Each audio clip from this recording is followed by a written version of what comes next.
Royal Countdown. Looked amazing. Was an actual real test for these players as well with the weather conditions because it was a little bit wet, it was a bit blustery, it wasn't the warmest.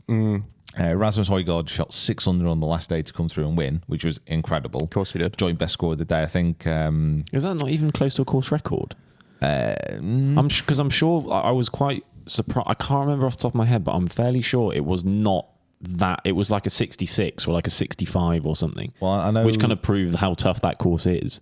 I think there was him and I think Walker on the last day shot 6 under. Yeah, so like Jimmy Walker, is a throwback. 66. Jimmy Bruin in 1939. Ultimately, though, I imagine that whatever the low score was this week, that would have been the new course record. I don't know this for a fact, but I'm sure they would have put some new tees in for this event. So he shot 6 under, came through the pack, unbelievable. A couple of chip-ins as well, which helped. A couple of hole-outs, yeah. Rory... Oh, don't. Now, it has to be said, that Rory, in this kind of situation, obviously he's won everything, really, within the game, apart from the Masters. Yeah. So you would think that maybe the pressure isn't quite as on, but this is the Irish Open, but it's in Northern Ireland. You know, grew up only an hour away. Had the chance to win. He was 4 clear at one point in the last round. I don't massively feel he did a lot wrong during this round. He had a bogey late on. Was it 16, 17? But then he had an eagle putt on the last after an amazing tee shot, wonderful approach, and he lipped out to get into the playoff. So it's not like he did a lot wrong in this regard. Yes, he could have had a few more birdies. That's easy to say. But Rasmus kind of came through and won this. On a golf course like this where scoring actually was quite difficult. He's made like 6 under around that golf course on a final day in unbelievable golf. Yeah, so I definitely feel that Rasmus kind of came through and won, but at the same time, a player of his pedigree should be able to, and a 4-shot lead at one point. It's just not good enough. It's not like he shot 2 under. He didn't. It wasn't like it was like he just went backwards. He just lost out by 1 to someone who shot 6 under on the day. I don't know. It's kind of. It's just. It's just so. It's sometimes it's just really, really hard to watch because the thing is with Rory, and what I absolutely love about watching Rory is it's not like a vanilla blank stern-faced tour pro that you never know what's going on. Like, he's obviously a world-class player, and he shows his emotions. Like, if he's disappointed, he's disappointed. If he's happy, he's happy. You are invested within his round, which is why so many people love to watch him play. Yeah. But when you love to watch him play so much, and when he is just like constantly not falling short, but just like falling at the last hurdle, effectively. Like, sometimes he's not doing a lot wrong. Other times he makes a few mistakes, but it's golf. Everybody does that. It's just like, he's just at the last minute, you're like, just do it. Yeah. It's just not quite there. And you can just see how much it's hurting him. And I don't like to see people being hurt. I've said hundreds of times on this podcast my feelings about Rory and my feelings about his inability to close out tournaments where he is leading by sometimes a long way before, the inevitable now downfall where someone else comes and takes the trophy off him at the last minute. I've spoken about it at length about how I think he's probably never going to win again. I think most likely, a major. I think most likely next year, you got to think about retiring at some point. If you just, you're no, I'm kidding. No, but he does have to do something, right? Something has to change in the way that he is approaching his life and his golf to make it possible for him to close out tournaments again. Because currently he just cannot do it.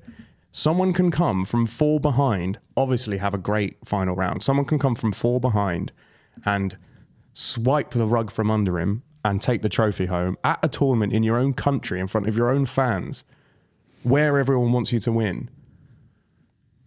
Something has got to change because he just cannot finish. I think so. yes, but at the same time, like a resounding not quite. So A resounding not quite. Yeah, commitment. The problem is with Rory is like he's so consistently up near the top of the leaderboards, and he's so consistently like putting himself in position. It's not like his overall approach or game is wrong. It can't be, because he's in that position. It's just like closing it out. Yeah. And golf is obviously a very, very hard sport to win. Like if you take people like Tiger out, and if you take Scotty Scheffler out like the last year, people don't win that often. Like that's not normal. Like I think we do get still, even now, a little bit of like Tigerification on what people should be doing. And that's trademarked now, so you can't use the word Tigerification. Tigerification. Came up with by Peter Finch on the Rough Cut Golf podcast. Thank you very much. Sunday Red, if you want to get that off me. Tigerification. So like we get this like I think false perspective on what players should be doing or how much they should be winning, when in fact golf is the hardest sport to win at, especially at this level. But I do take your point. You're right to say. I think you kind of what constitutes a good season for Rory. I think people kind of rely on the fact that he has to win like 5 times or something, and that if he doesn't win, which winning 5 times on the tour is really, really hard. It's just that Scotty's done something ridiculous this year that just almost makes it feel like, you know, anytime whoever is the best person or the best golfer in the world at any given point, Rory for some reason is just immediately held in the same regard of like, well, he should just be doing the same thing. Out of a place of because people want that to be the case, And because he was that. yeah, That's the problem. I mean, to an extent. Like to an extent, he won his majors in pretty quick succession. Maybe take out the Open, which was like a couple years after. But he has still won 4 majors, which for anybody is an incredible career. It's that thing. I'm not taking away what he has done. You're like going into his trophy locker and taking it all away and saying, you can't do this anymore, Rory. It's time to retire. No, I'm absolutely not saying that what he has done in the game is incredible. I'm a massive Rory fan. It doesn't sound like I am, but I'm a big, big Rory fan, right? I just think that if he... Clearly, this is the example. I'm an Arsenal fan, right? He is in the same... He is in the same situation that Arsenal have been in for the last 10 years, right? Is winning the League Cup enough for a team that has a history of playing beautiful football, dominating teams, going out there and like closing out tournaments and games where they're not expected to win, they just find a way to win? Is that enough? No, definitely not. For Rory McIlroy, is winning some, winning the race to Dubai every bloody year because you play in, the weird events and do well enough that they give you enough points. Is that enough for... He's ranked number 1 the race to Dubai this year. Yeah, of course he is. He's played twice or something on it. Like, is that enough for someone who has a history of playing incredible golf at the hardest courses in the world against the best players in the world and finding a way to win in that period that you're talking about? He was... If you saw Rory at the top of the leaderboard after day 1 or day 2, you were like, oh, cool, I'm fighting for second because he's going to win. That is not the case anymore, so something has to change. We got rid of Wenger.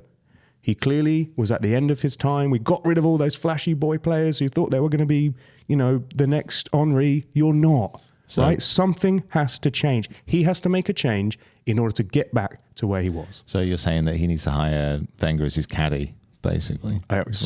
Listen, something needs to happen because he cannot do it without it. Well, Rory, still keeping the faith. I'm the only person left in the pews, but I'm still there. What season would it take for you to think, right, he's back now? Like, what would it need to be?